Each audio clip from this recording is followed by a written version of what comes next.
Andhra Pradesh liquor స్కామ్లో జగన్మోహన్ రెడ్డి అంతిమ లబ్ధిదారు అని సిఐడి కేసులో ఏఐట్గా ఉన్న చాణక్య అనే వ్యక్తి రిమాండ్ రిపోర్టులో తెలిపింది. ఎవరెవరి ద్వారా ఎంత మొత్తంలో జగన్కు చేరాయో మొత్తం రాశారు. ఇందులో వింతేమీ లేదు. లిక్కర్ స్కామ్ జగన్కు తెలియకుండా జరిగిందని చిన్న పిల్లవాడు కూడా నమ్మరు.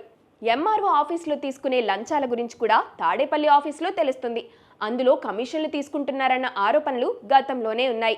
స్వయంగా స్కెచ్ వేసుకున్న లిక్కర్ స్కామ్లో డబ్బులు ఆయనకు కాకుండా ఎవరికి చేరుతాయి? ఇక్కడ దర్యాప్తు సంస్థలు భౌతికంగా జగన్కు ఆ డబ్బులు ఎలా చేరాయో ఆధారాలతో సహా చెప్పాల్సి ఉంది.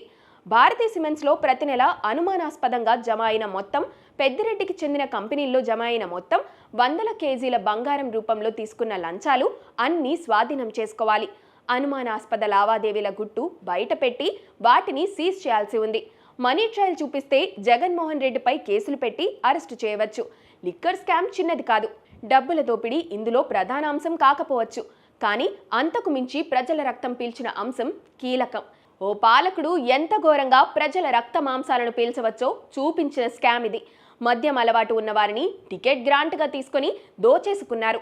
ఈ పాపం చేసిన వారిని క్షమించడం కూడా నేరమే.